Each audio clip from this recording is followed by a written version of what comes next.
Cette conférence va maintenant être enregistrée. Alors, bonjour à tous. Je m'appelle Meissa, je suis en deuxième année de médecine. Est-ce que vous m'entendez? Ok, super.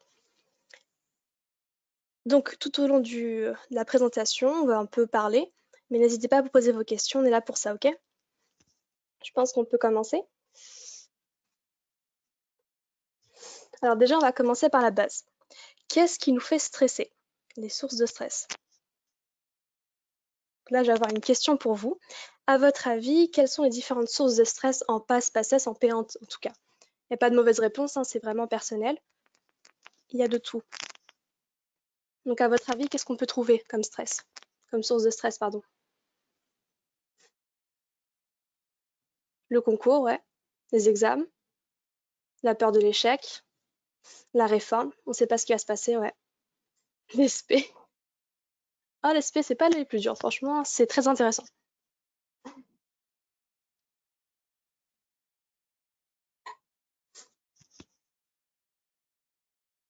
Vous avez d'autres propositions? C'est déjà pas mal, hein. Le Covid, ouais, je suis d'accord.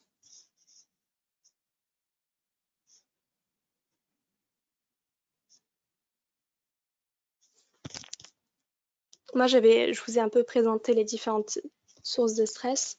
Je pense qu'on peut passer, voilà. Donc, le concours, ouais, j'ai bien vu. Parce que en soi, c'est une compétition. On sait pas trop à quoi s'attendre, c'est un peu nouveau.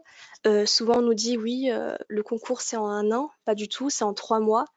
Dès le troisième mois, comme ça, on est évalué. Il y a la peur d'échouer, la peur de ne pas être à la hauteur, la peur de décevoir, de décevoir sa famille, ses proches, parce que mine de rien, c'est pas un concours qu'on passe tout seul.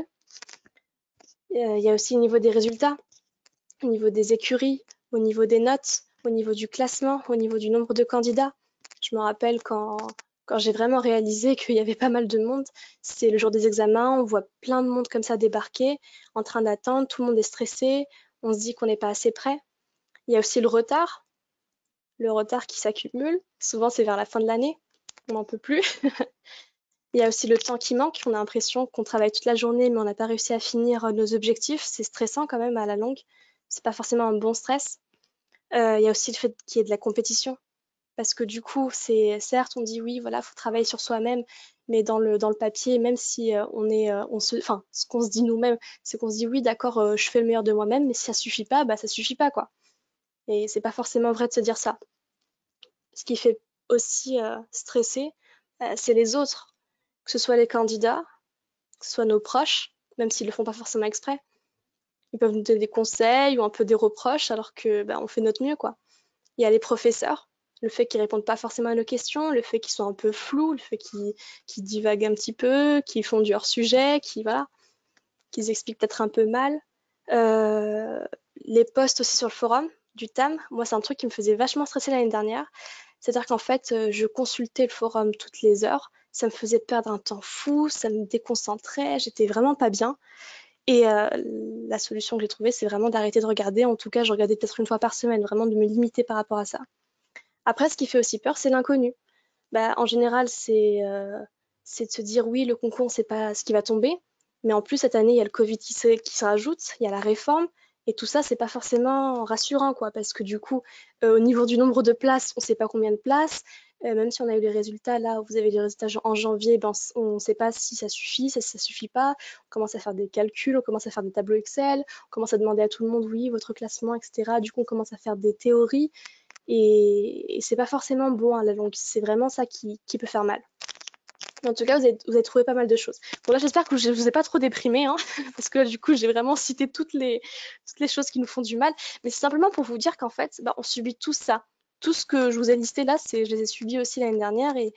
Et en fait, il y a une solution, quoi. Pour chaque problème, il y a une solution qu'on verra tout à l'heure. Je pense que là, on peut passer à la suite. Aura. Ouhou. Je pense que c'est endormi. Ah non, elle est là. Désolée. Ensuite, là, c'est quelqu'un d'autre qui va prendre la suite. une autre tutrice. Je sais plus qui c'est, je crois que c'est Ken, je sais plus.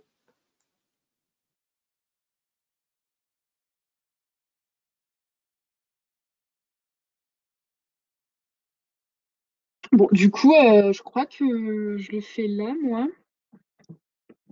Ouais, tu peux y aller, je pense.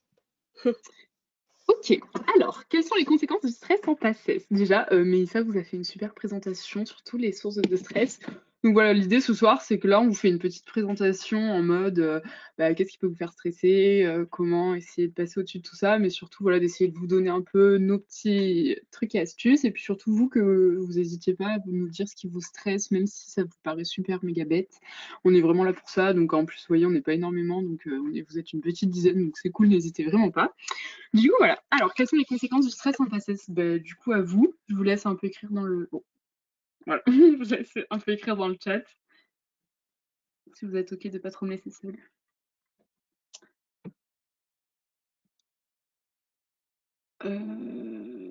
Bon, sinon, bah vas-y, Aurore, tu peux passer. Sinon, ah voilà, non, c'est bon. On est fatigué, mais ouais. Et oui, le sommeil, tout à fait. Dormir et manger, vraiment, ça revient. Bah, c'est ça, hein. Vas-y, Aurore, je pense que tu peux passer. Oui. Oui, Mélissa, vas-y. Alors, du coup, donc là, on vous a fait une jolie liste. Enfin, c'est Mélissa qui vous a fait cette super liste. On peut la remercier. Du coup, sur les différents effets, donc il y a les troubles du sommeil et de l'appétit. Bah, en fait, c'est vraiment ce que vous avez dit, c'est-à-dire en gros de gros, tout ce qui se rapporte au sommeil. Donc, moi, c'est une des choses que j'estime la plus importante et que j'ai peut-être un tout petit peu négligée quand j'étais primante. Enfin, j'étais persuadée que, enfin, moi, j'avais besoin de beaucoup de sommeil, donc j'étais persuadée que, comme au lycée, si je dormais 7 heures, 7h30, ça allait. Sauf que, enfin, en doublante, j'ai dormi 8h30 et c'était pas moins, et c'est que comme ça que ça marchait. Et au final, bah, il en découle ce qui est écrit sur la suite de la diapo, c'est-à-dire un manque de sommeil, donc une fatigue, ça entraîne irritabilité, nervosité, vous êtes énervé, vous n'êtes pas content, euh, vous mangez mal, enfin, tout est plus ou moins lié. Enfin, ça, la nourriture, à la limite, c'est un tout petit peu différent, mais voilà. Donc, les contractions musculaires, oui, alors ça, enfin, rester 2 ans ou 1 an, même si ça fait que 6 mois que vous êtes assis sur votre chaise, je pense qu'on est tous au même point et que mal au dos, mal au cou. L'altération de la mémoire, oui, bah, parce qu'à un moment donné, comme elle a dit Mélissa, hein, on a l'impression qu'on est plus productif, on travaille tout le temps, tout le temps, tout le temps, et il y a des jours, ça passe tout simplement pas, donc voilà. Moi, je sais que c'était vraiment, vraiment les jours où c'est vraiment quand je dormais pas assez que j'étais tout ça en fait, énervée, fatiguée, que j'avais l'impression que rien marchait, que j'étais pas productive. Et vraiment, la clé pour moi, c'était notamment le sommeil. Après, je mangeais assez bien, c'est ma maman qui me faisait mes repas que j'emmenais en général le week-end quand je rentrais à Marseille, enfin de chez mes parents. Et donc en soi, et le midi, je mangeais aux rues, donc enfin c'était assez basique, mais le sommeil, vraiment. Donc voilà.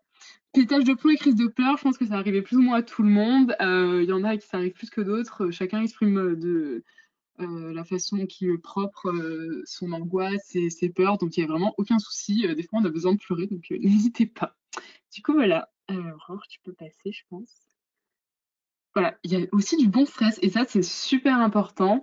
C'est-à-dire que, enfin, moi là je me rends compte par exemple en deuxième année, donc je vous souhaite à tous de passer dans la deuxième année que vous voulez, mais quand même de se dire qu'on a pu travailler autant que ça et autant, enfin c'est vraiment qu'on avait un objectif, qu'on avait quelque chose qui nous faisait nous surpasser en fait, parce que c'est quand même assez incroyable ce que vous êtes en train de faire, de travailler autant que ça, de retenir autant de choses, d'avoir un rythme aussi soutenu. Déjà vous pouvez être super fiers de vous et et franchement, vous tenez grâce à quelque chose qui vous motive et franchement, bah, déjà, c'est super cool. Mais en plus, bah, oui, c'est super cool, mais surtout, oui, c'est ça qui vous genre, ça vous fait tenir parce que pour avoir un rythme pareil, franchement, voilà. Donc moi, si je peux vous donner, mes petits tips pour le bon équilibre, c'est vraiment, voilà, Comme a dit Meissa, donc pour l'appétit, il y a ceux qui vont perdre ou gagner du poids. Moi, je sais que j'ai pas trop bougé en PACES, donc j'ai eu de la chance. Parce que j'ai jamais trop mangé en travaillant. Je mangeais très bien, je me suis jamais spécialement privée. Mais oui, j'avoue. Mais c'est juste parce qu'en fait, je me privais pas, mais je mangeais pas en travaillant, tout simplement parce que moi, je parle quand je travaille et que du coup, quand j'avais la bouche pleine, j'arrivais pas à répéter mon cours, donc ça m'énervait. Donc voilà. Mais oui, Aurore a tout à fait raison. On s'en fout. Soyez bien dans votre corps. Enfin, il y a vraiment pas, on n'est pas là pour parler de poids. Il n'y a pas de poids idéal. Enfin, l'idéal, c'est que vous soyez bien. Mais voilà, ce que je voulais vraiment vous dire pour le bon équilibre, c'est vraiment avoir en tête, je pense qu'il y a quelques mots-clés, c'est vraiment le sommeil. Si vous avez besoin de beaucoup de sommeil, comme je vous l'ai dit, moi, en doublante, je dormais beaucoup, et quand je dormais beaucoup, enfin, j'étais vraiment mille fois plus efficace. Donc, enfin, il n'y a pas photo entre dormir, arrêter de travailler 2 heures plus tôt pour 1000 fois mieux travailler le lendemain, plutôt que essayer de s'acharner là à 22 heures du soir. Donc déjà ça.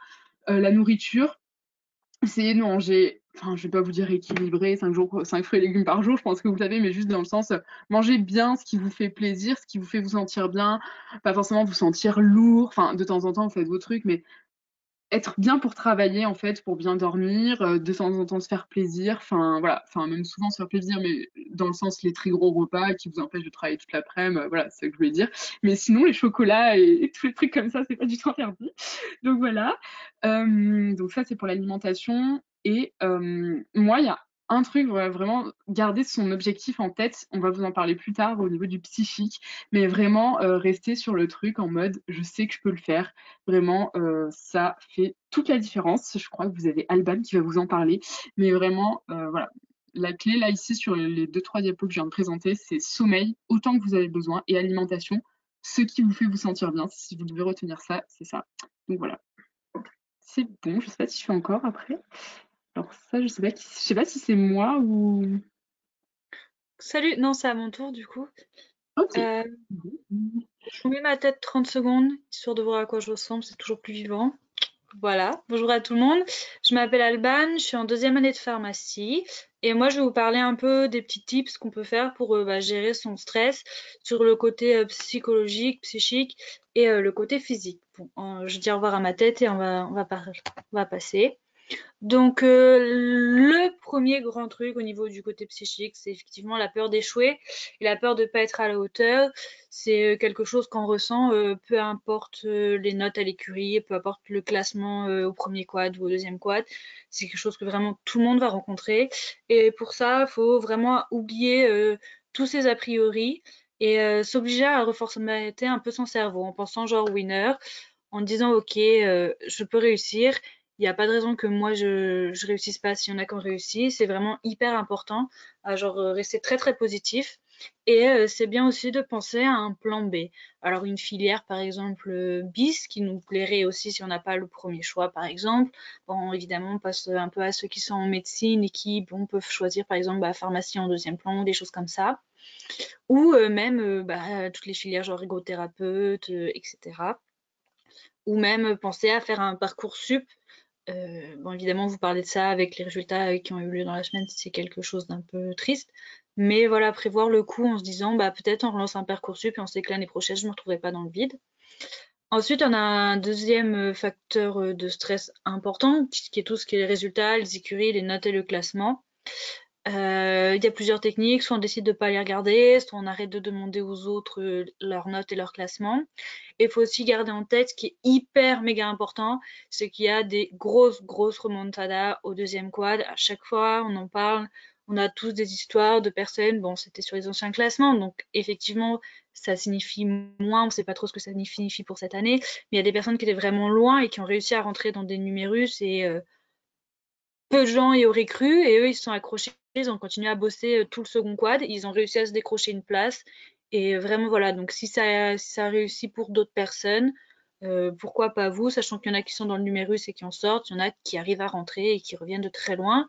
Et aussi au niveau des notes, des écuries qu'on peut avoir dans le semestre, on sait qu'on a toujours de très très belles révisions et qu'il y a beaucoup de personnes qui vont récupérer des classements et des places au niveau des révisions, parce que pendant le semestre, le week-end, par exemple, ils vont pas trop récupérer pour les écuries, etc.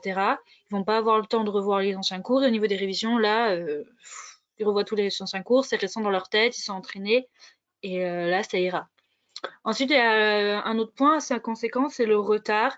Ça arrive à tout le monde d'avoir du retard, surtout là, ce semestre-là, il y a l'ESP, et l'ESP, c'est quelque chose qui prend énormément de temps. C'est pas un scoop, c'est bien de s'organiser quand on sait qu'on a du retard. Moi, ma technique, c'était de d'abord me focaliser sur mes visions et mes révisions de la journée pour ne pas faire un effet boule de gomme. Parce que sinon, souvent, on veut rattraper la journée d'hier, la journée d'avant-hier, et du coup, ça s'entasse et on n'en voit jamais la fin. Donc, souvent, c'est bien de garder sa journée type et d'essayer de se dépêcher pour finir un peu plus tôt. Et le soir, on cale un peu des cours de retard, ou par exemple, le week-end, on fait sauter des révisions pour l'écurie et on fait les cours qu'on n'a pas eu le temps de voir. Mais il faut savoir que voilà, au deuxième quad, avec l'ESP, on peut, en spé médecine par exemple, on peut y passer une vingtaine d'heures. Ça paraît énorme, mais il y a des personnes qui sont très très lentes et ça arrive et c'est comme ça. Et du coup, forcément, ça fait un peu prendre du retard. Mais voilà, le week-end, on fait sauter les révisions pour les écuries ou le soir, si on avait prévu de faire un J3, on fait peut-être pas forcément son J3 ou son J4 et on permet de voir les cours du jour. Ça, c'est c'est stressant de faire des cours en moins, mais voilà, faut pas s'inquiéter. Le retard, ça s'organise. On met bien ces cours en évidence, ceux qu'on a de retard, pour pas les oublier et pour les voir. Et après, on les prend dès qu'on a un peu de temps. C'est fini pour cette diaporama. Ensuite, on a aussi le côté compétitif qui peut être très très stressant en même temps qu'être stimulant. Ce qu'il faut garder en tête, c'est toujours on fait de notre mieux. Et une fois qu'on fait de notre mieux, on peut pas faire plus. Donc si on peut pas faire plus, c'est qu'on est au maximum. Et donc, on est dans la compétition parce que le but d'une compétition, c'est juste de donner de son mieux pour arriver dans les premiers. Et si on fait de son mieux, on n'aura pas de regrets, pas de remords ni quoi que ce soit. Donc, c'est hyper important. Et voilà, c'est un point conséquent. Et ensuite, tout ce qui est les autres, que ce soit les autres conducteurs, les proches qui nous mettent la pression, etc. Faut vraiment réussir à se mettre dans une petite bulle, à pas les écouter, à se concentrer juste sur toi. Et on se questionne pas. On avance, on a notre méthode, elle fonctionne. Si on voit qu'il y a des choses qui posent problème, on monte à droite, à gauche. Mais on se laisse pas influencer. Chacun vise sa passesse, c'est sa propre passesse. Il y a une passesse par personne. Il n'y a pas de passesse commune, genre vraiment peu importe avec qui vous parlez. On a chacun nos méthodes, chacun nos rythmes. Et c'est hyper important de se faire confiance. Et pour tout ce qui est peur de l'inconnu, donc le manque d'information, le Covid, c'est des points qui sont très très stressants, mais malheureusement, si vous n'avez pas de réponse, si le thème ne vous donne pas d'informations, etc., c'est vraiment qu'il n'y en a pas. Il faut se dire que vous êtes tous dans le même cas, qu'on sait tous que c'est compliqué. Donc par exemple, les numérus, on peut pas vous dire à combien ils seront cette année. Personne ne le sait, la fac ne le sait pas, donc c'est comme ça. Donc il faut vraiment se focaliser sur sur quoi on peut agir. Donc par exemple, on apprend ses cours, on fait des QCM, parce que ça, les cours ils tomberont s'ils ont été faits, et les QCM, c'est le mode de fonctionnement de la PACES ou de la PAS. Donc on n'a pas le choix. Mais voilà, on oublie un peu tout ça. Et si on a une information, par contre, on se tient au courant. On regarde des fois la boîte mail, on voit les informations du TAM pour se tenir au courant, mais ça sert à rien de s'angoisser, malheureusement. S'il n'y a pas d'infos, il n'y a pas d'infos. Ensuite, je continue, c'est une partie qui est un peu plus importante, mais promis, après cette diaporama, je passerai la main. Donc il y a un côté aussi qui est physique et conséquent. On en a parlé juste avant, on peut avoir des troubles de l'appétit ou des troubles du sommeil. C'est des choses qu'il faut bien régler parce que avoir son corps en forme, c'est hyper important parce que malheureusement, la PACES, c'est surtout la PAS, c'est surtout on fait fonctionner son cerveau, on fait fonctionner son esprit, mais malheureusement, on peut pas non plus complètement se négliger au niveau corporel parce que c'est notre enveloppe, on en a besoin. Moi, je sais que j'avais fait un peu des excès sur tout et vraiment, on s'en rend pas compte, mais on a vraiment besoin d'un corps qui fonctionne bien pour que le cerveau il soit bien. Donc au niveau des troubles de l'appétit, les petites techniques, ça peut être par exemple de manger à des heures fixes. Pour si on a du mal à manger par exemple, ou si au contraire on a tendance à trop grignoter, au moins on sait qu'à cette heure-là on mange. Et donc ça nous oblige à manger ou ça nous réduit pour être sûr d'avoir nos apports nécessaires. Faut bien sûr se faire plaisir, raisonnablement, mais c'est important de se faire plaisir. Moi, pas pizza tous les jours parce que vous verrez que de toute façon, si vous mangez pas équilibré, ça va avoir une grande influence sur votre cerveau. Votre cerveau il a besoin de glucides, de protéines, etc. Donc de fruits et légumes aussi. Donc c'est hyper important de bien manger équilibré. La pause goûter aussi qui peut être pas mal si pour ceux qui ont tendance à pas assez manger, à mincir un peu trop, etc. Ou même ceux qui ont envie de se faire plaisir, parce que moi j'ai pas minci, j'ai énormément grossi et pourtant la pause goûter je l'ai gardée jusqu'au bout. Ça permet de faire une pause et en même temps de pouvoir se recharger les batteries juste avant d'entamer la fin de la journée. On peut aussi manger en faisant des appels vidéo avec les profs, les proches, donc la famille, les amis. Ça permet de se divertir un peu, de passer un moment un peu plus convivial parce que des fois on mange tout seul dans l'appart, c'est pas cool ou quoi que ce soit. Donc là, ça permet de se sortir. Ça peut se programmer avec des collègues par exemple qui sont en prépa ou des amis qui comprennent la nécessité de devoir manger par exemple qu'en 45 minutes, 1 heure, parce qu'il faut qu'ils le comprennent aussi. On ne peut pas faire un repas qui dure 20 ans. Mais voilà, vous pouvez vous mettre à plusieurs, à vous appeler, c'est plutôt cool. Et enfin, il y a toujours des trucs qui peuvent être pas mal. Par exemple, si vous avez faim le soir ou quoi que ce soit, au lieu de grignoter des bonbons, grignoter des amandes et des fruits secs. Ça fait très pub, mais c'est vraiment hyper important parce que ça vous donne genre plein de bonnes choses et ça vous permet d'être en vraiment en bonne santé et tout. Et enfin, faites du sport parce que quand on fait du sport, on utilise plus de calories et donc après on a plus faim. Et faire du sport, ça permet aussi de gérer le trouble du sommeil. On notera la petite transition. Du coup, il y a plusieurs il y a plusieurs choses qui apparaissent dans les troubles du sommeil. Au tout début, peut avoir par exemple des difficultés à aller se coucher. Moi, je sais que c'était mon cas. Le soir, j'avais du mal à lâcher mes cours parce que on se dit tiens, je pourrais faire un cours en plus, je pourrais faire ci, je pourrais faire ça, etc. Et on a toujours envie de faire plus en fait, juste pour apprendre plein de choses, ce qui est complètement normal. Mais du coup, il faut apprendre à décrocher.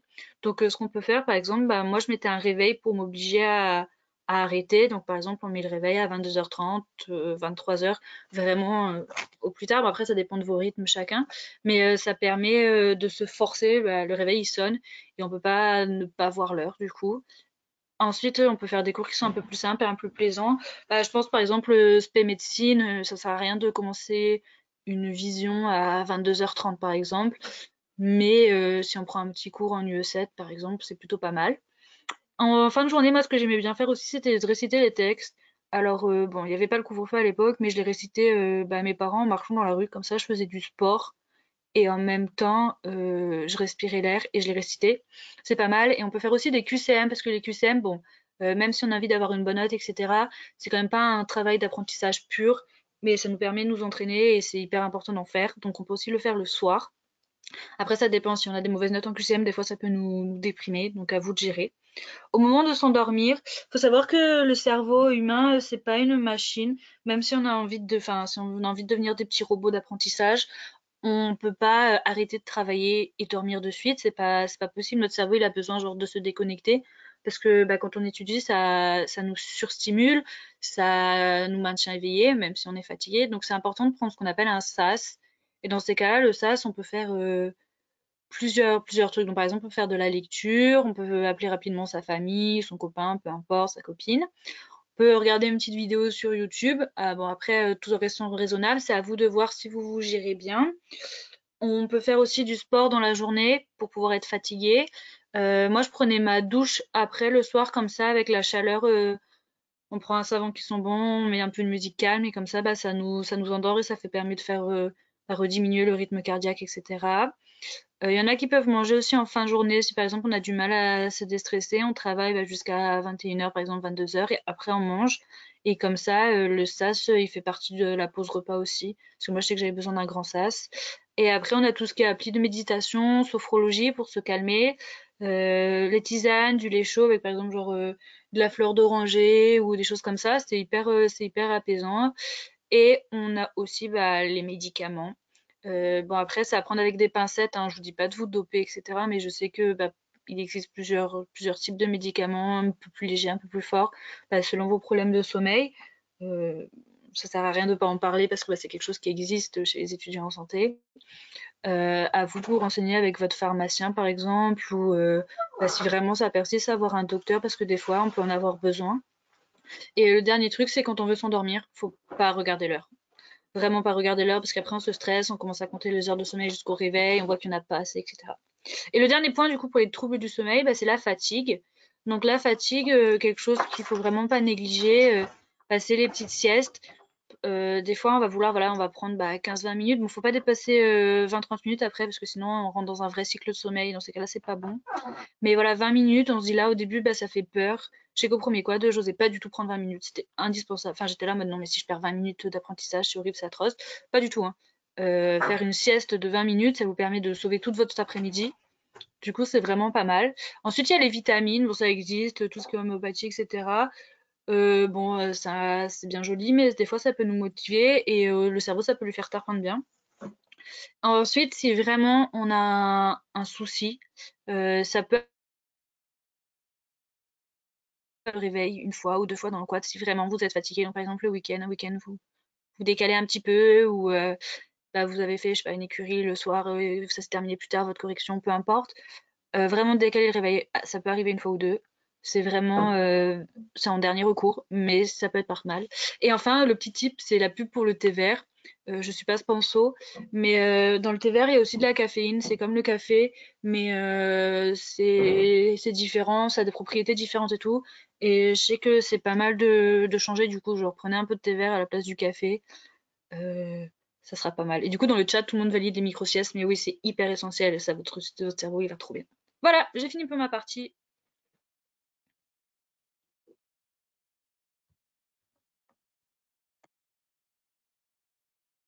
Et normalement, Violette, c'est à toi. C'est à moi, désolée, j'ai eu un petit doute. Alors, du coup là, on revient sur la partie générale. En fait, c'est une toute petite partie. Après, comme ça, on va pouvoir interagir bien tout ensemble avec vous. Du coup, comme ça, vous allez bien pouvoir nous poser vos questions, même pour le sport et tout ça. On va pouvoir vous donner même enfin, nos petits trucs à nous, un peu plus peut-être personnels.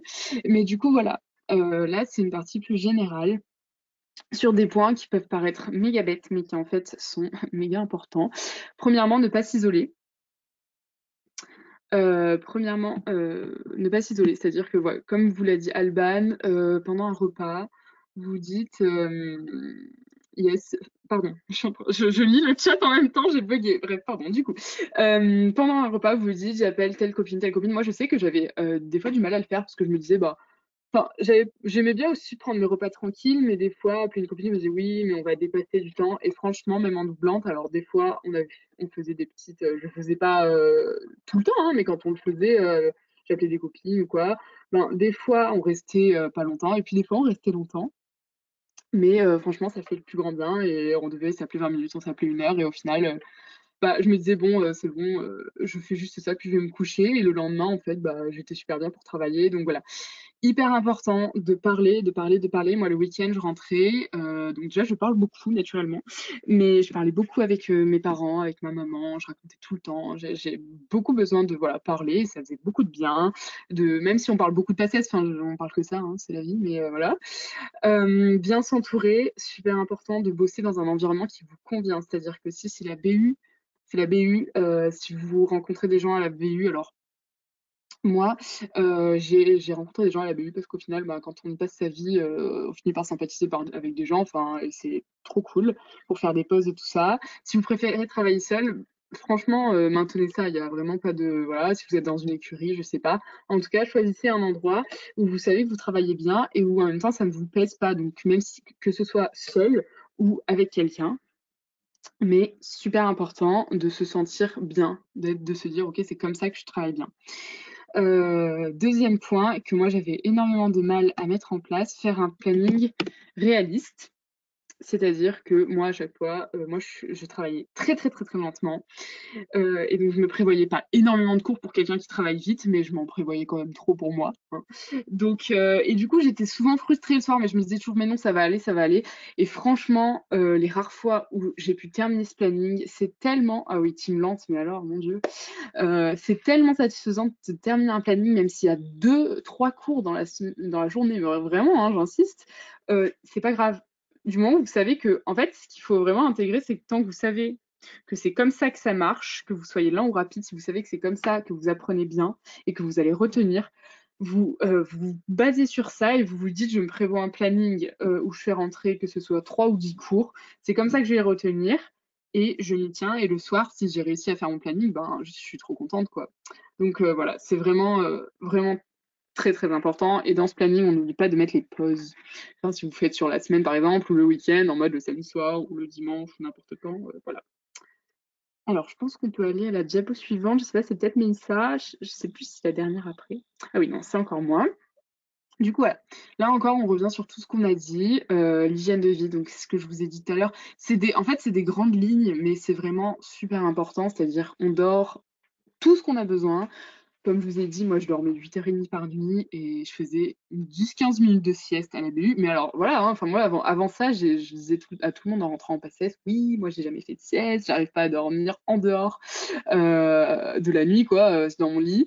Et ben, franchement, ça s'apprend, c'est comme tout. Enfin, ça paraît bête ce que je vous dis, mais ça s'apprend à faire des siestes quand vous vous sentez fatigué. Les premières fois, vous mettez la tête dans les bras, bon, ça fait pas trop d'effet. Et puis au fur et à mesure, des fois, on chope le truc. Tu sens que c'est efficace et tu te réveilles, c'est trop bien. Donc voilà. Faites du sport si vous en avez besoin. Et surtout, vous calez ça, vous dites le dimanche à 19h, je vais courir, quoi qu'il advienne. Et je pense que ça vous fera le plus grand bien. Enfin, moi, je ne l'ai pas fait, mais parce que je ne cours pas. Mais franchement, si vous pouvez, faites-le. Et si vous en avez envie, ne vous en privez pas, c'est méga important et ce sera du temps qui va être derrière 1000 fois rentabilisé, croyez-moi. On mange bien, comme l'a dit Alban, comme je vous l'ai dit. On fait des pauses. Il n'y a pas un nombre de pauses prédéfini. Évidemment, quand on travaille de 13h30 à 19h30, 20h, évidemment qu'il y en a au minimum une grosse goûtée, pause goûtée, comme a dit Alban. Des fois, elle est plus ou moins longue. Il ne faut pas hésiter à se dire en mode, oh mon Dieu, j'ai fait plus de 25 minutes de pause, c'est pas grave. Enfin, c'est pas grave, ça vous fait du bien, voilà. Des moments détente, moi le samedi soir j'adore aller au cinéma, j'ai quand même essayé de maintenir ça, j'y allais pas tous les samedis, mais voilà, si vous avez un copain, voyez votre copain, si vous avez envie de voir vos copines, voyez vos copines, vos copains, n'importe qui, tout le monde, un film avec les parents, juste se coucher tôt, ce qui vous fait du bien, mais au moins une soirée où on essaie d'être vraiment chill. L'auto-persuasion, ça c'est vraiment mais super important, c'est-à-dire que moi tous les soirs j'allais me coucher en me disant je vais y arriver 3 fois. Je vais réussir, je me le disais 3 fois à voix haute, je me forçais. Oui, rip le ciné, hein, je pleure intérieurement. Mais bref, je me forçais à me dire dans mon lit, tu vas réussir, tu vas réussir, tu vas réussir. Mais on a l'air bête, hein. Mais je vous assure que ça marche. Et moi, j'ai un tempérament assez positif et tout ça, mais même, je me disais, je vais y arriver, ça va le faire. Et franchement, on ne se rend pas compte, on se rend jamais assez compte, même là, en vous le disant. On a pris un tout petit peu de recul, hein, parce que nous, on a fini passer il y a 6 mois, donc c'est pas non plus incroyable. Mais rien que ça, déjà, je me rends compte à quel point le mental compte. Et en fait, c'est pareil pour tout dans la vie, mais franchement, là, vraiment, c'est une période tellement importante que le mental, c'est méga, méga important. Donc voilà, retenir les leçons du passé, comme je vous l'ai dit, moi, primante, je dormais pas assez. Mais je m'en rendais pas compte, hein, je m'en suis rendu compte après le concours que j'avais une fatigue accumulée qui était énormissime. Mais quand j'étais dedans, on tient grâce aux nerfs, c'est-à-dire qu'il y a le stress qui vous fait tenir. Mais en soi, si vous êtes beaucoup trop fatigué, voilà, je serai médecin, il faut écrire, hein, ça, voilà. Si vous êtes beaucoup trop fatigué, même si vous en rendez pas compte, dites-vous, si vous vous levez plusieurs matins d'affilée, si vous vous levez plusieurs matins d'affilée en vous sentant vraiment fatigué, que genre vous avez mal à la tête et tout ça, sans raison, c'est-à-dire que vous êtes couché à l'heure à laquelle vous vous couchez habituellement, c'est que peut-être que vous n'avez pas le bon rythme de sommeil, que vous n'avez pas assez dormi, qu'il faut grandir son temps de sommeil. Moi, c'est ce que je me suis rendu compte et que j'ai appliqué en doublante. Après, si y a un soir où vous êtes couché 2 heures plus tard parce que vous savez exactement pourquoi, vous avez regardé un film, vous avez téléphoné à quelqu'un, voilà, vous vous coucherez plus tôt le lendemain. Mais voilà. Et regardez l'avenir, voilà. Pensez à ce que vous allez faire. Franchement, on s'en rend pas assez compte, mais quand même pour réussir, comme je l'ai dit tout à l'heure, à travailler autant que ça, à faire tout ce que vous faites, il y a vraiment quelque chose qui vous avez envie d'être pharmacien, d'être médecin, d'être sage-femme, d'être dentiste, d'être kiné. Franchement, et tous les paramédicaux aussi, je ne veux pas les oublier, podologues et compagnie, et psychomotes et tout ça. Tout ça, ça vous tient et c'est génial. Et croyez-moi qu'au final, ça vous paraît loin, mais en fait, ça va passer vite parce que moi, je trouve qu'en soi, c'est très long et en même temps, c'est assez court parce que vous travaillez tous les jours, vous êtes occupé tout le temps, c'est rythmé comme une horloge. Et au final, quand on regarde, on se dit, bon, une petite année, quoi, même 8 mois dans la vie pour avoir appris ce que je veux, qu'est-ce que c'est? Donc vraiment, vous pouvez le faire. Du coup, voilà. Je pense que je vais laisser à Mélissa après. Je sais pas si c'est la dernière diapo. Oui, je m'en vais. Alors me revoilà. Du coup, en fait, je voulais finir sur un truc, c'est faut pas trop s'auto-persécuter en mode être dans le déni, être en mode oui, voilà, non, moi je pleure pas, moi je suis pas faible, etc. Et si jamais vous pleurez ou quoi, vous dites ah vous êtes des faibles, non. En fait, vous avez le droit de craquer, vous avez le droit de vous sentir mal, ça c'est normal. Le plus important, c'est ok, on se sent mal, on s'en rend compte, mais on se relève et on se relève plus fort et avec la rage au ventre. Ça, c'est vraiment un truc qui me restait dans la tête. Et je me disais, ok, c'est pas grave si des fois, voilà, un week-end je craque, un week-end je pleure, un week-end je déprime, un week-end je travaille mal, c'est normal. en fait, j'utilisais ça comme un moteur pour me venger, pour aller plus loin. Je vous en reparlerai après, mais moi, je me rappelle pour le premier semestre, j'ai pas eu un classement qui était suffisant pour passer en deuxième année de médecine. Et du coup, ça, c'est un truc qui m'a vraiment fait mal. Mais j'ai utilisé cette douleur, en fait, là, pour me venger, pour me dire, non, c'est pas ça, je veux être médecin, je serai médecin. Donc, j'utilisais vraiment ça comme moteur pour aller plus loin. Après, je vous ai mis une petite affiche. C'est vraiment le film La Rage au ventre. En fait, j'ai écrit le diapo, ça m'a fait penser au film. Et en fait, pourquoi est-ce que je vous ai mis ça? Parce qu'en fait, sur l'affiche, il y a écrit donc son plus grand combat se joue hors du ring. Et ça s'applique en PACES. En fait, ok, il faut avoir une bonne méthode, faut bien travailler, faut bien être régulier, faut bien faire des QCM, faut bien s'exercer. Ça, c'est sûr et certain. Mais si le mental n'y est pas, ça marchera pas.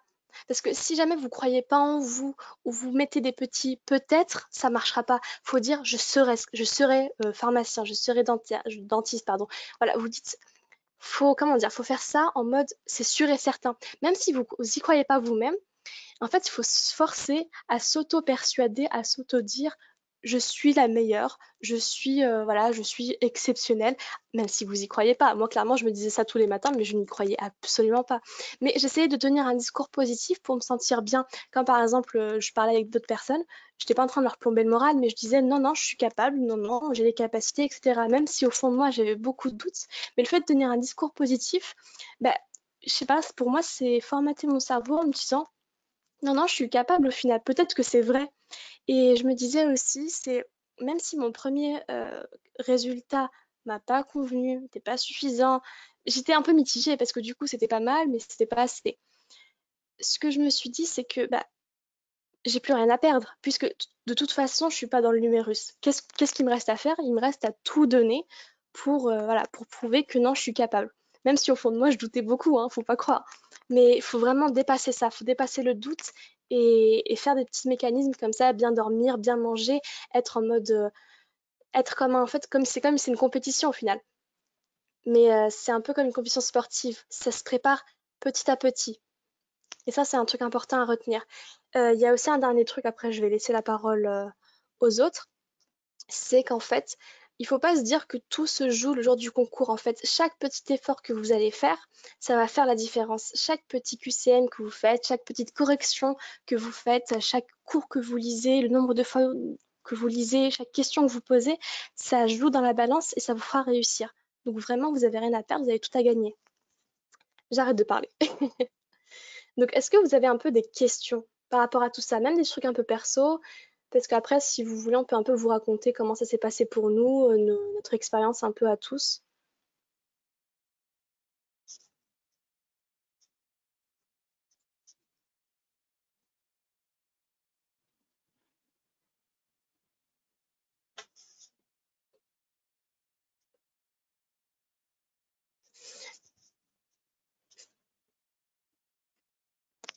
Il y a un point aussi important que je voulais vous dire, c'est que maintenant, vous avez en fait, vous avez tous une expérience. Là, tous, les passes et les passes, vous avez une expérience, que ce soit une année ou un semestre. Ce qu'il faut vous dire, c'est que là, vous vous connaissez, même consciemment ou inconsciemment. Donc, un conseil, peu importe le résultat que vous avez eu, donc j'espère que ça vous a plu, que voilà, vous êtes satisfait. Sinon, vraiment, posez-vous une soirée, vous mettez une feuille devant vous et vous vous remettez en question. Qu'est-ce que vous avez bien fait? Qu'est-ce que vous avez mal fait? Qu'est-ce que vous pourriez améliorer? Sur quoi ça peut jouer? Parce que si vous refaites un semestre de la même manière que le premier ou que l'année dernière, bah, vous aurez le même résultat. Donc, si vous voulez avoir un résultat différent, qui aille vers l'avant ou même similaire, le but, c'est vraiment de prendre les bons côtés et d'améliorer les mauvais. Il faut se remettre en question sans se dire oui, voilà, la solution, c'est que je suis bête. Non. Il faut vraiment dire d'une manière concrète, ok, qu'est-ce que j'ai bien fait, qu'est-ce que j'ai mal fait. Et vraiment en faisant le point, en discutant avec d'autres personnes, etc. Et en trouvant des solutions à tout ça, vous verrez qu'il y a vraiment un gros changement à la fin. J'essaie de lire un peu les commentaires. Du coup, 3Y. Est-ce que tu pourrais nous en dire plus à peu près de la filière que tu veux?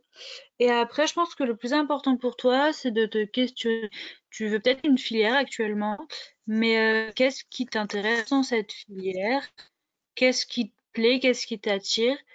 Et après, si t'es pas sûr d'être prise dans la filière que t'as, t'as deux options en fait, hein. Soit tu décides de tout donner jusqu'au bout, jusqu'au dernier moment, et dans ces cas-là, ça va être dur de t'accrocher et tout, mais ta réussite, t'en seras juste encore plus fière en fait. Et donc tu voudrais dentaire. Après voilà, au niveau des classements, cette année c'est hyper compliqué de vous donner des repères, même pour nous, on sait pas du tout. C'est quelque chose de très subjectif parce que on peut faire que des suppositions et tout. Si vraiment c'est très très très très loin du théorique numérus, si tu ajoutes avec. En gros, tu prends le numérus médecine, genre théorique, genre à peu près la moitié du numérus dentaire, et tu verrais genre ce que ça donne. Si t'es vraiment très très loin de ces deux numérus cumulés, demande-toi ça, mais il faut vraiment que tu sois très loin. Et après, genre vraiment, si vraiment c'est ce que tu veux, que tu dois pas faire d'autres trucs, tu peux tenter jusqu'au bout, hein. Au contraire, genre personne pourra t'en empêcher. Et t'es sûr de pas avoir de regrets.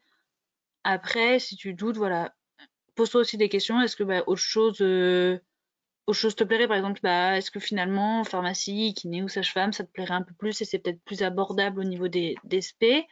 Ou enfin, est-ce que si tu passes il y a une LAS qui t'intéresserait déjà, est-ce qu'il y en a une qui t'intéresse? Et si tu dois aller dans une autre LAS, est-ce que la tentative de pouvoir passer ailleurs, c'est possible et ça te va? Ou passer par une passerelle ailleurs, quoi. Mais vraiment, genre, personne peut t'empêcher de tenter ce deuxième quad et tente-le jusqu'au bout. Alors du coup, moi, je reprends aussi la parole pour dire que voilà, comme j'ai mis dans le chat, là, vous commencez à poser vos questions, c'est super cool, du coup, on va vous répondre au fur et à mesure. Du coup, Alban, t'as répondu, voilà, elle a raison, hein, ça dépend du classement, sachant que cette année, c'est super difficile de parler. Mais voilà, si t'es très très très très loin, peut-être voir pour autre chose, mais si t'es entre deux, pourquoi pas tout donner, enfin ça dépend et ça dépend du classement et c'est dur de dire cette année. Je sais pas si Mélissa a quelque chose à ajouter. Sinon, pour Mathilde qui nous demande pour les crises d'angoisse. Alors ça, je pense qu'on va pouvoir te répondre à 3, 4 ou même 5 parce que moi, j'en ai jamais fait. Du coup, je suis pas forcément la mieux placée, mais c'est des crises d'angoisse, c'est-à-dire tu es très, très, très, très, très, très, très. Alors, je réponds à Mathilde et je reviens à 3Y parce que je vois que tu m'as remis. Du coup, voilà. Pour les crises d'angoisse, ouais, voilà, enfin, moi, j'en ai jamais fait, j'avoue. Mais ça dépend, je pense que ça dépend du degré de la crise d'angoisse, dans le sens où est-ce que c'est quelque chose qui est très fort au point que, parce que des crises de pleurs, de gros stress, d'appeler papa, maman à n'importe quelle heure, voilà, ça arrive et chacun le vit plus ou moins mal, plus ou moins fort. Ah oui, ouais. Ça, je sais pas si ça t'arrive souvent ou pas, parce qu'il y a des gens, moi je connaissais quelqu'un à qui ça arrivait un peu. Mais je veux dire, est-ce que c'est au point, comme dit Alban, est-ce que je sais pas si tu as consulté un médecin ou pas, ou si, moi du coup je dis juste ça, après je vais laisser la parole aux autres. Euh, Très sincèrement, si je peux te donner un conseil, même si ça ne m'est jamais arrivé, donc c'est de ce que je pourrais dire, oui, si ça t'arrive tous les jours, alors peut-être penser à consulter et ensuite essayer de te poser voilà, te fixant, en te disant qu'est-ce que tu as envie et surtout pardon, en te posant et en te demandant qu'est-ce qui te fait du bien, qu'est-ce qui te permettrait de te calmer, d'essayer de réduire ces crises d'angoisse, voire de les supprimer, c'est-à-dire est-ce que tu aurais besoin, je sais pas moi, de faire de la relaxation méditation, sincèrement j'en ai jamais fait, mais je sais qu'il y a des gens, beaucoup de gens sur qui ça marche, donc voilà, est-ce que tu as besoin d'un quart d'heure de yoga, est-ce que tu as besoin d'aller faire du sport régulièrement pour sortir tout ce stress, est-ce que parler plus souvent à des gens, essayer de voir ce qui pourrait peut-être te faire du bien avant de penser à te tourner, enfin avant, selon si c'est comme tu as dit que c'est très fréquent, donc peut-être voir le médecin, et sinon voir pour peut-être, je sais pas, il y a des trucs de genre plantes apaisantes, enfin vous voyez ce que je veux dire, un peu homéopathique et tout, franchement, ça peut très bien marcher aussi, je pense, donc voilà. Je vais laisser Mélissa, je pense qu'il veut parler. En fait, pour les crises d'angoisse, donc je sais pas si, enfin, c'est un peu un autodiagnostic, mais comme je suis pas médecin, je peux pas vraiment me proclamer avoir eu des crises d'angoisse. Le truc, c'est que le conseil que je peux te donner, c'est d'agir en amont. C'est-à-dire, en fait, quand tu as une crise d'angoisse, chacun va se calmer différemment, il a des méthodes assez différentes. Mais le but, c'est d'agir avant que tu aies une crise d'angoisse. Donc déjà, sur la cause, faut se dire que c'est pas non plus la fin du monde, etc. C'est assez dur de se dire ça, mais c'est vraiment de prendre la cause et de se dire, de dédramatiser ça, de sortir, de voir d'autres choses pour réaliser que, ok, bah, c'est pas, la passée c'est très important, mais c'est pas non plus toute sa vie. Et la deuxième chose, c'est de se dire quand on commence à stresser, parce que je pense qu'il y a des signes avant-coureurs, en tout cas moi ça me le fait comme ça, c'est à ce moment-là où tu agis, où tu respires un bon coup, où en fait il faut faire quelque chose de relaxant. Donc par exemple, si tu es en train d'écrire ou tu es en train de réviser, puis tu commences à paniquer, tu te dis maintenant j'ai pas compris, mais j'ai pas révisé, ou alors tu vois des personnes, etc. C'est vraiment de stopper net l'action. Et par exemple, je sais pas, moi ce que je faisais, c'est que j'allais me jeter de l'eau fraîche pour en fait vraiment me faire un stop, en mode je dois pas aller plus loin que ça. Parce que dans ma tête, je me disais vraiment, pour moi, enfin, j'étais assez stricte avec moi-même, c'est que je me disais, ouais, j'ai pas envie de pleurer parce que sinon ça va me faire perdre du temps. Mais après, ça peut faire un cercle vicieux, c'est-à-dire qu'on se commence à se dire, ok, je pleure, donc je commence à me fatiguer, donc je pourrais pas réviser, donc ça sera pire, etc.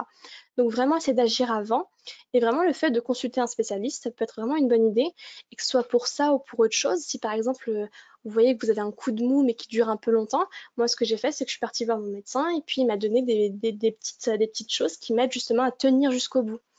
Un truc, c'est que par exemple, tout ce qui est café et tout, j'aimais pas l'utiliser tous les jours parce que je voulais pas forcément en devenir dépendante. C'est-à-dire que je voulais pas que le jour où je prends pas du café, pardon, que je sois vraiment inefficace. Donc je le prenais vraiment le jour du concours pour être pour être au maximum.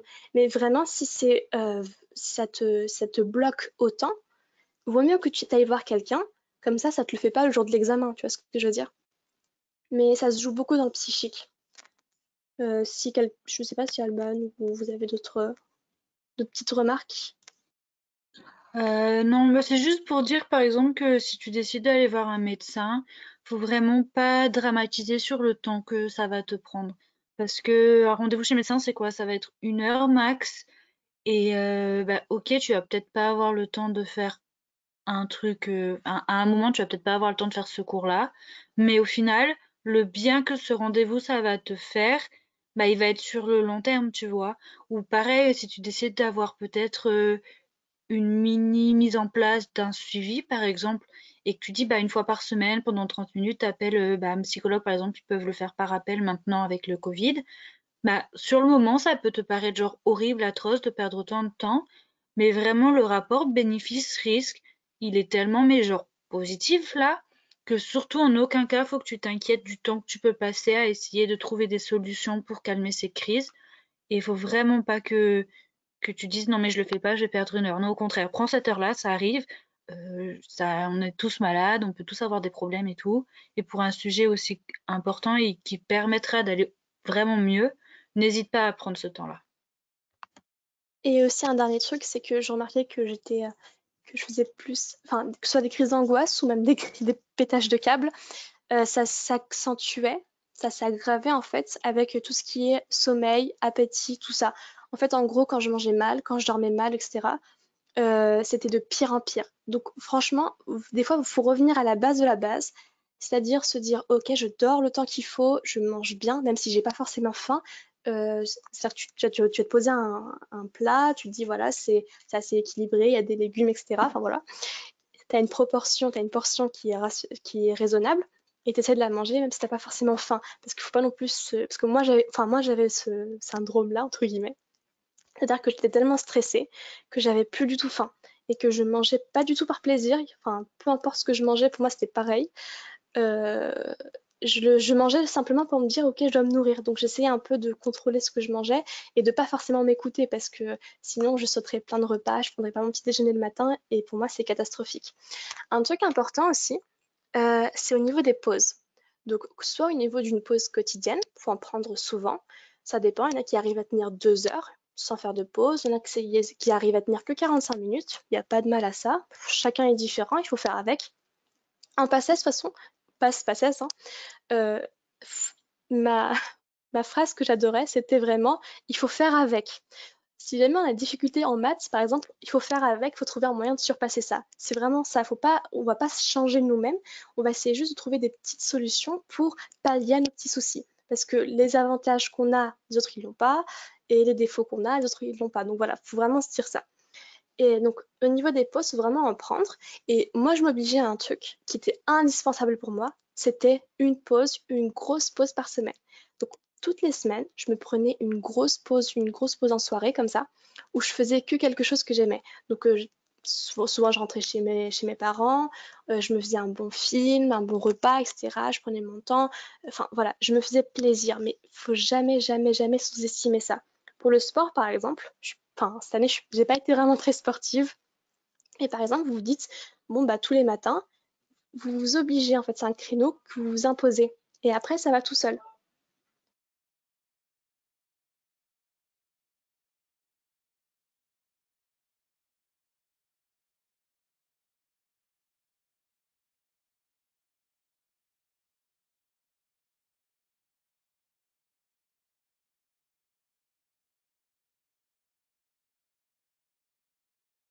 Alors, juste, je reprends la parole si personne n'a autre chose à dire par rapport aux crises d'angoisse, parce que Mélissa nous a encore une fois fait une présentation trop trop bien. Donc voilà, on essaye de donner chacun nos petits trucs. Voilà, essayer de faire un mix de tout ce qu'on dit. Mais du coup, c'était pour revenir, il n'y a pas de souci, il n'y a pas de souci. C'était pour revenir, pardon, sur le message par rapport au fait que le deuxième semestre est un peu plus stressant, de peur de se louper alors qu'on est dans un bon classement. Alors déjà, bravo à toi si tu es dans un bon classement et bravo à tout le monde, en fait, tout simplement, pour le classement, quel qu'il soit, parce que pour le travail que vous avez fourni, tout simplement. Heu, mais en fait, que tu sois enfin là, dans le cadre où tu es dans un bon classement, voilà, mais pardon, je m'embrouille. Je voulais revenir sur le fait que le 10e semestre, il est un peu plus stressant. Donc ça, je pense que ça dépend des gens. Mais moi, si je peux vous donner un conseil, enfin, pas spécialement un conseil en particulier, mais dis-toi que si tu es dans un bon classement, ça veut dire que ta méthode de travail au premier semestre pour apprendre tes cours à marcher, puisque tu as eu le classement que tu voulais. Donc, pourquoi ça ne marcherait plus, en fait, tout simplement? Pourquoi est-ce que ça pourrait plus marcher? Et dis-toi, qu'il n'y a pas de raison que ça marche plus. Il y a pas de raison pour que, ça ait marché pendant 4 mois et que là, d'un coup, ça fonctionne plus. Et c'est ça qui est méga important. C'est comme je vous disais, moi, j'étais super lente et au deuxième semestre avec les spé, mais quand je vous dis d'une lenteur, enfin, c'est vraiment, waouh, quoi. Enfin, moi, le nombre de tours que j'ai fait par rapport à la plupart des gens, je pense que si je dis à la plupart des gens: «J'ai fait tant de tours avant le concours», on va me regarder en me disant: «Bah, comment tu es passée?» Parce que littéralement, c'est très, très peu. Enfin, c'est 1,5, en 1 mois et demi, hein, donc vraiment, là, avec le confinement, vraiment, c'était, mais en fait, je savais que la façon dont je bossais, c'est ça qui marchait pour moi et donc je faisais pas attention aux autres gens autour. C'est-à-dire que j'avais, des copains à la BU qui bossaient 1000 fois plus vite que moi, des gens qui travaillaient super bien. Mais en fait, je me disais: «Bah, tant mieux pour eux si eux, ça marche comme ça». Mais moi, je sais que c'est ça qui marche. Donc ça a marché, au mois de décembre, en janvier. Pourquoi ça fonctionnerait pas cette fois-là? Je continue comme ça et ça a payé et j'ai même remonté des places et voilà. Alors certes, c'est long, mais voilà, faut vraiment pas se dire avec les spé qui arrivent où on passe forcément beaucoup de temps sur ces cours au début, faut pas se dire, «Oh là là, mais je suis trop lente, nanana, nanana». On se fait con en fait, c'est ça. Je trouve que moi, ce qu'il y a aussi, voilà, c'est ça que je voulais vous dire, donc qui peut s'appliquer entre le premier et le deuxième semestre, moi qui s'est appliqué entre primante et doublante, c'est ne plus s'écouter que soi, c'est-à-dire je sais ce qui est bon pour moi, je sais ce qui marche pour moi, je sais ce qui va me permettre d'y arriver, je m'écoute, je me fais confiance, pardon. Mes voisins, mes copains, ça fonctionne comme ça pour eux, tant mieux pour eux. Ils font moins de pauses, ils ont l'air plus efficaces, ils travaillent plus vite, tant mieux pour eux, c'est très bien. De toute façon, c'est pas contre eux que vous vous battez. Vous vous battez pour vous. Votre but, c'est, vous savez le classement que vous voulez, vous savez comment vous bossez. Enfin, vous appliquez ça pour avoir le classement. C'est un peu décousu ce que je dis, je suis désolée. Mais ce que je veux dire, c'est que voilà, vous savez comment vous fonctionnez maintenant. Il n'y a plus de questions à se poser. Donc, si vous avez, au contraire, comme on a dit tout à l'heure, une méthode de travail qui n'a pas forcément fonctionné, pourquoi pas voir pour la changer, en tout cas un petit peu la modifier. Mais sinon, vous vous écoutez plus que vous, en fait. C'est ça qui est important, moi, je trouve. Oui, il n'y a pas de souci, bisous Mélissa. Mais du coup, voilà, vraiment, moi je trouve que c'est ça, là, pendant ce deuxième semestre, c'est de vous dire, je sais ce qui marche pour moi. Si les autres, ils fonctionnent autrement, tant mieux pour eux. Mais moi, c'est comme ça que ça marche, c'est comme ça que j'y arriverai. Et puis c'est tout. Et en fait, vous gardez votre cap comme ça. Moi, pour vous dire, là, avec le confinement, on a eu plusieurs concours blancs avec le TAM, le dernier concours blanc, peut-être fin mai, je crois, qu'ils avaient rajouté en plus avec le confinement. Enfin, franchement, j'avais pas du tout des notes ouf. J'étais pas loin, mais c'était vraiment pas transcendant. Je devais avoir dans les 13 de moyenne, ce qui était pas ce que je voulais en soi, hein, pour le vrai concours. Et je me disais, mais c'est pas grave parce que je sais que là, j'ai eu telle note parce que ce cours-là, je l'ai pas revu, mais je vais le revoir à tel moment de mes révisions. Et c'est ça qui fonctionnera parce que je sais que ce cours-là, bah, la façon dont je vais le voir, je vais avoir, ça va me suffire et c'est comme ça que ça marchera et ça a marché. Donc voilà. Si Alban veut dire quelque chose, sinon on va prendre cette nouvelle question. Non, pour moi, c'est bon, j'ai rien à ajouter, hein. Faut se faire confiance, l'ESP, c'est long. Euh, on est au courant, pour ceux qui étaient en PACES, vous l'avez vu l'année dernière, les passes, vous nous croirez bientôt. Vous allez bientôt l'expérimenter, mais même si c'est long, il y en a qui peuvent avoir des techniques très rapides et qui vont avoir très rapidement vu tous les cours, hein. Et c'est comme ça, mais faut pas, c'est pas un concours de vitesse, c'est pas un concours de nombre de fois qu'on voit le cours. Si on a besoin de mettre 40 heures sur le cours pour le savoir, j'ai bossé l'ESP médecine, c'est pas un scoop. Je mettais 40 heures des fois sur certains cours et j'ai eu des très bonnes notes en spé. Enfin, si j'avais passé moins de temps, j'aurais eu des moins bonnes notes, ça c'en est sûr. Donc vraiment, faut passer son temps sur l'aspect et faut passer son temps sur tous les cours. Donc je pense qu'on peut prendre la question suivante. Donc si je me Oui. trompe pas, c'est une question sur la réforme. Alors sauf si Aurore, t'es peut-être plus calée que moi. Sinon, je suis un peu calée parce que j'ai fait déjà un truc là pour une présentation pour le lycée. Ben, après, tu peux toujours répondre. Après, moi, vu que je suis actuellement, je suis en train de m'occuper des LAS également, donc je suis un peu aussi dedans, comme tu préfères. Je pense que tu seras une source qui est sûre au moins d'office. D'accord.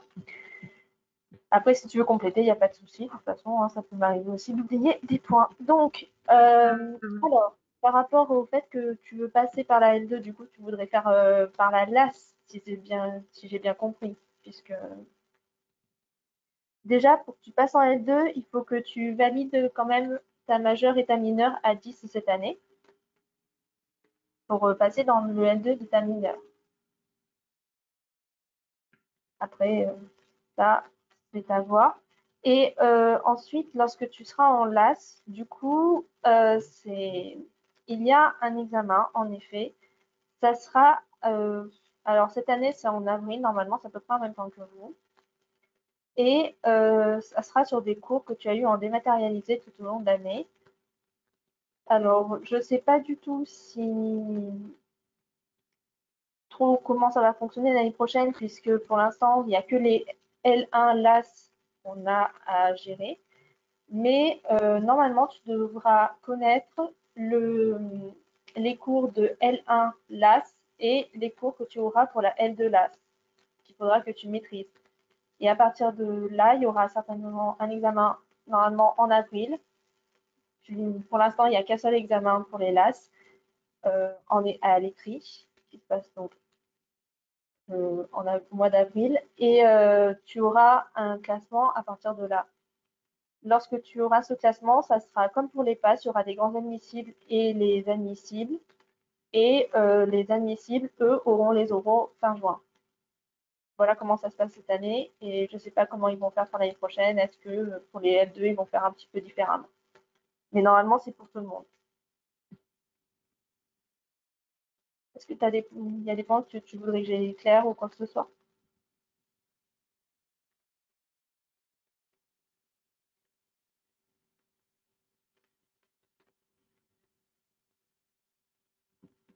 Alors,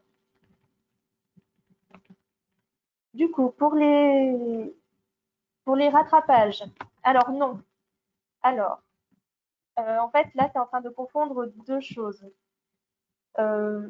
Normalement, lorsque tu à l'examen PASS. En gros, à la fin de l'année, si tu n'as pas validé ta majeure ou ta mineure à plus de 10, tu peux avoir des rattrapages, en effet. Seulement ça, en fait, ça s'appelle la deuxième session et c'est que pour que tu puisses passer en L2 de ta mineure directement, que tu valides ton année à 10 de moyenne dans ta majeure et dans ta mineure.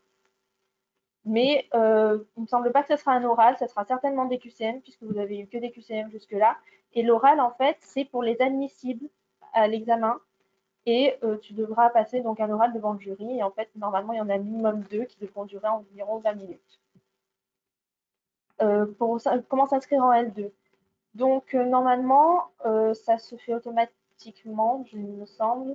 Au pire, tourne-toi vers Mathilde Agnetti, qui est notre VP Oreo, qui doit être plus à même de te conseiller. Je ne sais pas si tu étais là mardi soir, il y avait justement la pré-rentrée Oreo avec la FAQ Oreo. Elle est également en replay. Normalement, il me semble que si tu valides ta majeure et ta mineure, tu peux t'inscrire directement en L2 de ta mineure. Mais il faudra voir avec la fac dans laquelle tu déroules entre guillemets ta mineure. Exactement, le rattrapage, c'est pour valider ton année avec la majeure et la mineure à plus de 10 et ainsi passer directement à L2. C'est pas pour essayer d'avoir malheureusement les examens. L'oral, c'est pour lorsque... Est-ce que tu comprends le principe de grand admissible et admissible? Déjà, parce que... Voilà, d'accord. Donc, lorsque tu vas passer ton examen de passe, tu vas avoir un classement. Et en fait, la fac va définir 2 seuils. Un seuil maximal, que au niveau des notes, je ne sais pas trop comment ils vont s'organiser. Mais en gros, si tu dépasses ce seuil, tu seras dans les grands admissibles. Ça veut dire que tu seras pris directement dans la filière que tu veux. Si tu es bien classé dans cette filière, quoi, en fait, puisqu'il y aura un classement pour chaque. Et si tu es en dessous de ce seuil, mais de ce seuil maximal, mais au-dessus d'un seuil minimal, là, tu es dans les admissibles. Ces admissibles, ils vont passer donc un oral, ou 2 oraux plus exactement, mais à la fin de l'année, en juin, il y a des oraux du coup pour les admissibles, où ils vont certainement vous questionner sur vos motivations. On ne sait pas trop encore ce qu'ils vont demander. Mais en gros, cet oral, c'est pour les admissibles parce qu'ils vont prendre un pourcentage qui sera un peu plus que le nombre de places et ils vont prendre ceux qui réussissent le mieux à l'oral à ce niveau-là. Et ça peut changer le classement, puisque ça va y avoir de nouveau un classement par la suite. Est-ce que tu comprends mieux?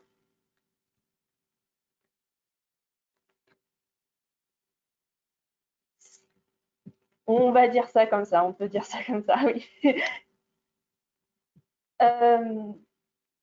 Alors,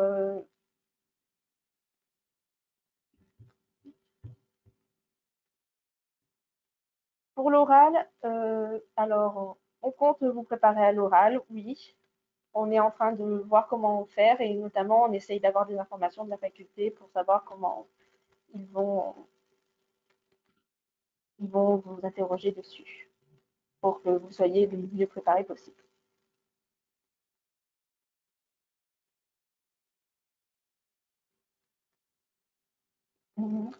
Alors, si tu réussis l'examen de l'option santé en L2, tu passeras en deuxième année de ta filière. Donc, c'est-à-dire, par exemple, en deuxième année de médecine, en kiné, en pharma. Ça, tu repasseras pas la passe, t'inquiète pas.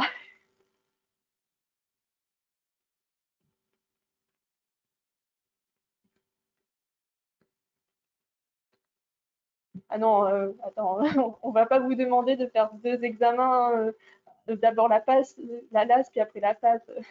Non, non, la réforme, c'est juste pour essayer de diversifier les profils. C'est pas non plus pour vous faire passer examen sur examen.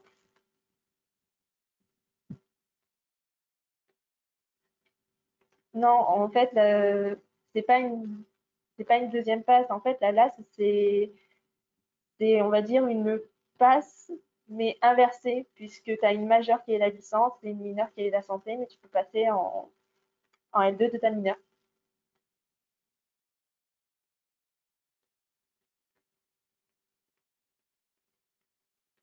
Bon, j'espère que ça sera plus clair maintenant, la réforme, même si c'est pas facile pour tous. Est-ce qu'il y a d'autres questions, que ce soit sur la LAS, la PAS ou en général sur la gestion du stress? Désolée les filles, du coup, je vous ai un peu pris la parole entièrement. Pas de souci, au contraire, vraiment, l'idée c'était quand même de répondre au max aux questions. Donc franchement, je comprends aussi qu'ils aient des questions sur cette réforme qui est pas claire. Donc vraiment, au contraire, t'as bien fait Aurore. Et franchement, t'es bien plus qualifiée que nous, donc tant mieux. Donc voilà, je pense que si vous avez plus de questions, on va se laisser. Et bien, on va mettre fin à cette deuxième pré-rentrée. En tout cas, merci d'y avoir participé, c'est super cool. Ouais, merci à tous. Et surtout, bon courage pour ce nouveau quad. Maintenant, vous avez plein de petits tips pour pas stresser, donc on compte sur vous pour ne plus stresser.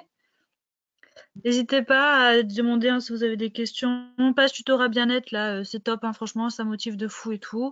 Et des fois, vous pouvez même avoir des parrains en plus ou des super publications et tout, donc n'hésitez pas.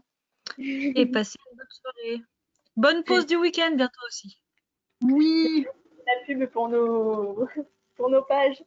ouais, franchement, on fait de la pub pour toutes les pages Insta, Facebook, du tutorat bien-être et tout. Et surtout, voilà, faites-vous confiance, dormez, mangez bien. Et il n'y a pas de raison que ça se passe mal. Écoutez-vous. Et voilà. Bonne continuation et n'hésitez surtout pas à nous envoyer un message dès qu'il y a besoin. Donc voilà. Bonne soirée tout le monde. Bonne soirée tout le monde. Au revoir.